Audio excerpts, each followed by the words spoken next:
Today we're not doing anything special. We're just going to bull rush through some good old-fashioned grandfatherly wisdom when it comes to getting gains. I've been doing this a long time, been coaching a long time, so let's get into it. These are 17 things I wish I knew when I was but a wee lifter. Do you like free stuff? I like free stuff. Go to barbellapparel.com, use code Bromley, and they're going to throw you a pair of free shorts with every order of $99 or more. These are my go-to contest shorts, and they got heavy-duty zippers on like every pocket, and my is so secure in my pockets that I can walk through a Somali farmer's market without thinking twice. Now I know what you're thinking, those Bromley tees, they're just badass. Aren't they gonna sell out before I get there? Well, my friend, you're right. That's a very shrewd observation. They probably will. So you better stop what you're doing and go there right now. In fact, I'll wait. I'll be right here for when you come back. Thing number one, don't listen to jack dudes. If I had a dime for every time as a teenager I let somebody stronger than me take me through some dipshit workout, I wouldn't be a rich man, but I'd certainly have a few bucks in my pocket. When somebody who's like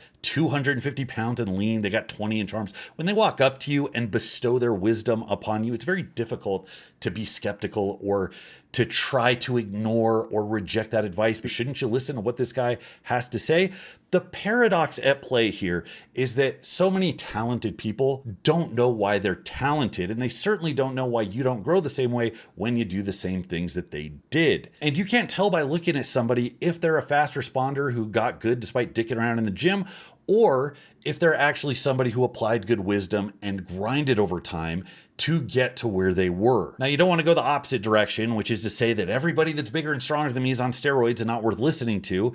The only intelligent rule is to say, this doesn't really give me enough information. Now, this takes us to thing number two. You do listen to coaches. See, personal experience is very important, but what's more important than that is a diverse amount of experience with a lot of different people, because that gives you insight into the important context of when things tend to work and when they tend to create problems. This is a problem with generalized advice because everybody's built differently. It's like if you were trying to come up with a single sentence to tell people how to fix computers, but in reality, every computer they fix is different. You got a cutting edge gaming rig over here. Over there, you got a Mac with the green screen from like the 80s. This one, it's not even a computer, it's an Xbox. So the person you listen to is the one with the most experience working with the most diverse group of people and getting them to actually improve. Thing number three, cardio doesn't kill gains. God, I wish I learned this when I was like 12 years old, because I had taken the wisdom early on that competing energy systems are going to work against each other. So if you want to get big and strong,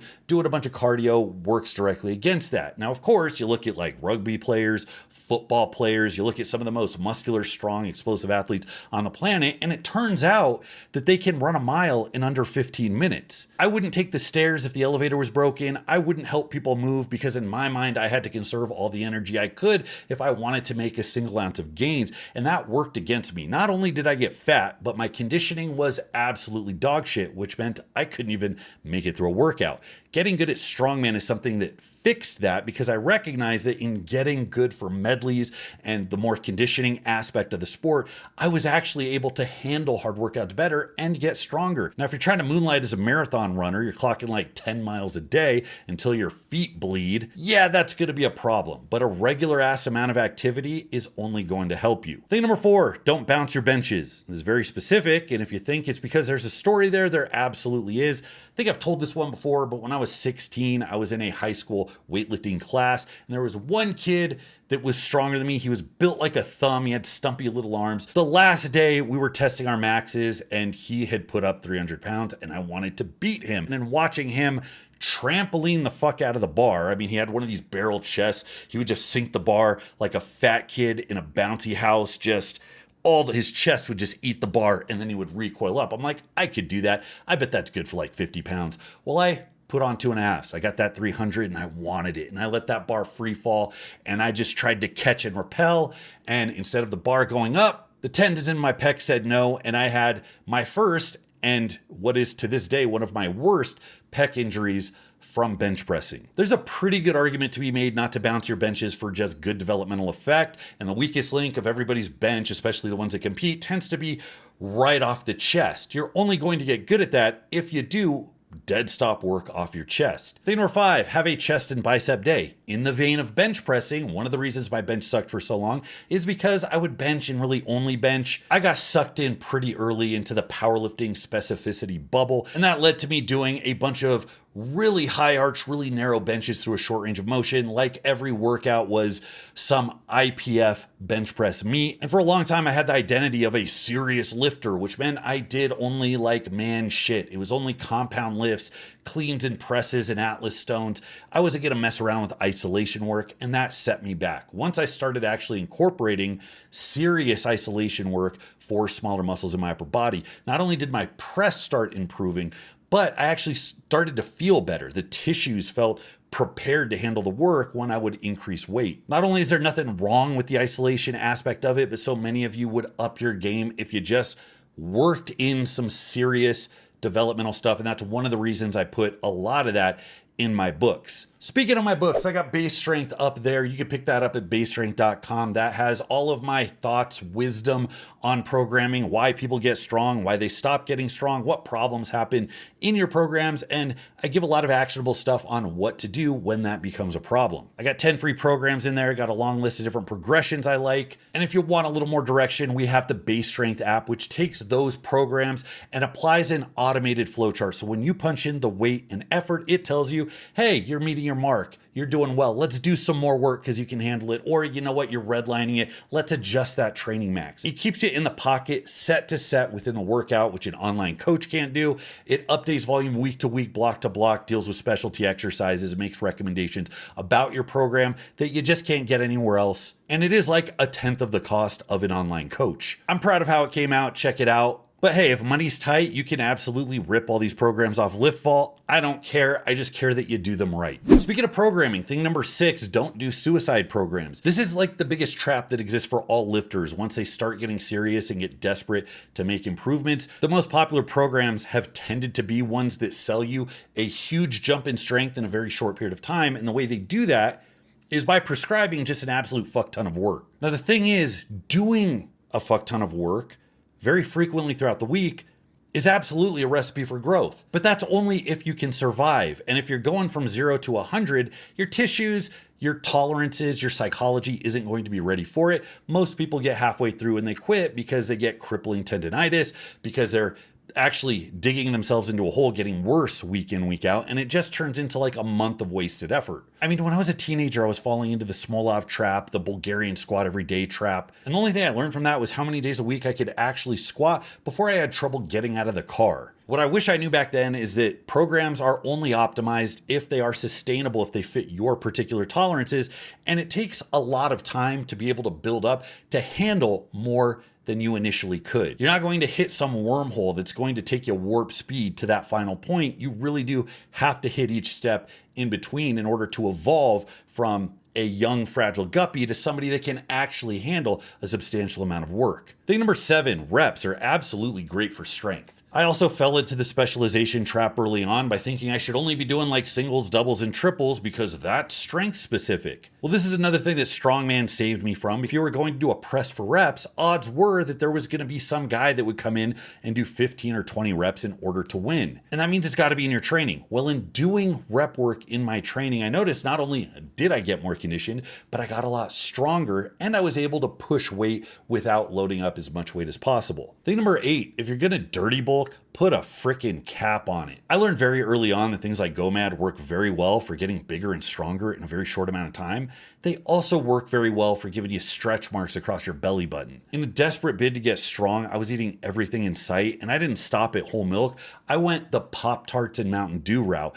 And guys, I got to tell you, the gains I got at that time were just insane. I was getting steroid level increases, but they were sustaining for as long as I was force feeding myself. The problem with that type of dirty bulk, the whole pizza with a bottle of olive oil on it, the full quart of ice cream, locking yourself inside of a golden corral and not leaving until you're actually in physical pain, that works. But it also teaches you a kind of disordered eating, which is very hard to break away from. And it also just gets you way, way fatter than you need to be. It's a very powerful tool. I'd say it's a forgotten tool, but if you're going to do it, put a cap on it, 4 to 6 weeks, and then reevaluate where your lift's at and get your diet straightened back out. Thing number 9, in the vein of getting enough calories to grow, I wish I started blending my calories earlier. One of the things that really put me off eating cleaner when I was trying to actively gain weight is the fact that there's just only so much chicken and rice and vegetables that you can eat before you want to shoot yourself. I've had a lot of success, whether I'm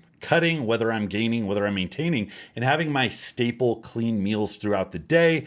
Egg whites, cream of rice in the morning, some type of lean meat and rice with a little bit of sauce in the afternoon. And then dinner, well, it's whatever Mrs. Bromley puts together, and it's usually pretty clean. But in between is where I could turn the dial for my calories without blowing my wad because I went full retard on one of my staple clean meals. So if I have 2 shakes a day and I put in some protein, maybe a bit of collagen, maybe I throw in some creatine, I could manipulate the calories very well by using carbohydrate powder and using some type of fat like olive oil to get my overall calorie count higher without it being bootstrapped to a bunch of gross processed shit. The deliberate increase in body weight over time is crucial to getting as strong as you potentially can be, but you gotta do it right. You don't wanna do it the disordered way. And I found that calorie dead smoothies is one of the best way to do that without conditioning myself to just eat Taco Bell 4 times a day. Thing number 10, going back to rep counts. Low reps work, even if they're not 11 out of 10 intensity. I said earlier that I found that reps were very productive in driving progress forward, but if you want to maximize strength, at some point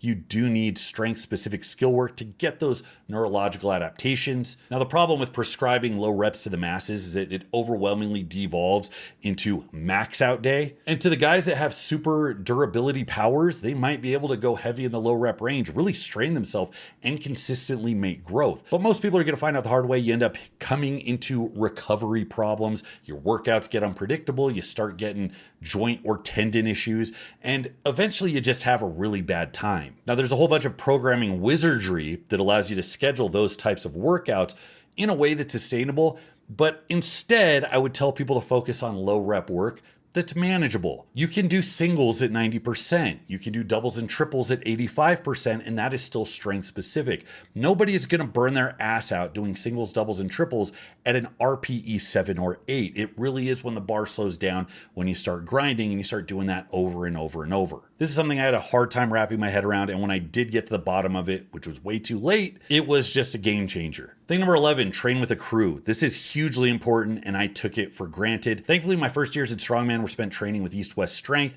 in Costa Mesa. They turned out a lot of strongman pros, so I got the benefit of that wisdom, but also standards were extremely high. I mean, this was a group of people that would tell you not to come back if you didn't work hard enough. Having that standard and not having the option of saying no or sitting out because shit was uncomfortable, it took me so much farther than if I started strongman just dicking around in my backyard. Now, not just any crew. You want to train with a group of people that are focused, motivated. You don't want you and your 3 buddies sitting around for 30 minutes trying to figure out, well, you know, what bicep exercise you want to do today. You got to train with a purpose. This doesn't mean go book your trip to Diamond Gym. You can, in fact, train badly enough that the environment and the support and motivation of the crew doesn't fucking matter. That's a pretty good example of that. But if you got a couple of like-minded friends that are highly motivated, clocking workouts with them, building plans with them, it's going to be so much better than training by yourself. It's not even funny. Thing number 12, when you're getting strong, when you're on an upswing, when the weights just move in easier and easier and easier, take a deload. The wisdom goes, you never quit when you're on a heater. I actually think that's bad wisdom, especially as you get stronger and more advanced. I think you should be able to clock when you are noticeably stronger than you were before, and when your instinct is telling you to keep going. That's really when you need to think, okay, I'm going to drop back for a week. I'm going to lower the effort. I'm not going to touch those PR weights. I'm going to let my body catch up, and then I'm going to come back in and hit it with everything I've got. At the risk of convincing people to take deloads who have no business taking deloads, you know who you are. For those of you that are just pit bulls in the gym, you are going to find that one of the best things you can do for longevity and for continued predictable progress, it's going to be to pinpoint exactly where that breaking point is and make sure you reset before you get to it. Number 13, barbells are great, but they're not enough. Barbells are a fantastic tool. They should be the backbone of just about everybody's training. They're fun, they're scalable, they're economical, and they carry over to just about everything. But your highest potential for performance is ultimately going to come from having the most symmetrically developed package. If you have access to dumbbells or basic machines or cables, don't neglect them because you don't think they're manly enough. I've driven forward a lot of deadlifts just by getting people to actually do hamstring curls. I don't recommend that you be a jack of all trades and do everything in the gym, but understanding that your barbell main lift work, that's your main lift, but it has to be propped up on some type of supplementary work, which is why that term exists everywhere in strength training culture. Number 14, when you are stuck, push volume, not weight. This goes back to being on a heater. When the weight's feeling good, you want to chase those weight PRs, which means you spend most of your time trying to push all of your energy into just getting a little more weight. Back in the day when I was on a big upswing and I would just bash my head against the wall, technique would go. I would feel worse and have less confidence workout to workout, and I didn't really know what to do. If instead I had resolved to further mastering those weights by acclimating to more work, it would have gone a very different way. The biggest weights you ever lift are only going to happen if the tissues can tolerate it. Number 15, don't lose your front rack. Now this is really only specific to strongman or Olympic athletes. If you don't have a use for a front rack, okay. But being able to rack a barbell properly across my shoulders has saved my shoulders in doing things like cleans. When I was much more bound in doing axle cleans, the ugly way I'd catch the bar would just run roughshod through my wrists, elbows, shoulders, and it just made everything worse. I couldn't get quality touches in. It was fun when I was in those runs where I was so bound that I couldn't get 365 to touch my collarbone. That was a ton of fun until the effects of being so bound and having such shitty movement actually stalled my overhead press for like 10 years. Keep basic abilities alive and you're just gonna have a much better time here and you will perform better. Number 16, don't neglect your top end. There is a pretty large group of people who really just love themselves some regular full range lifts, and there's nothing wrong with that. You're gonna build a lot of generic strength. However, if you include just the most measly amount of top end focused work, and it's super easy to include, you are going to potentiate strength far and away above what you would be able to do if you were just doing the full range movement. There's certain movements that are just money, like good mornings with bands. That's just a match made in heaven. Front squats, zerchers, back squats, RDLs. Just every so often incorporate a movement, run it for a couple of weeks on top of your regular full range straight weight work, and you're going to be amazed at what it does for you. Something that I really wish I would have taken a lot more seriously if I could go back like 20 years. And lastly, number 17, utilize more tempo and isometric work. This is something that is very often labeled as gimmicky because there will be these cycles in training where everybody is just doing that thing. When I had my gym, these hipster douchebags would come in that have been powerlifting for like a day, and they do like 900 submax sets of sumo deadlifts,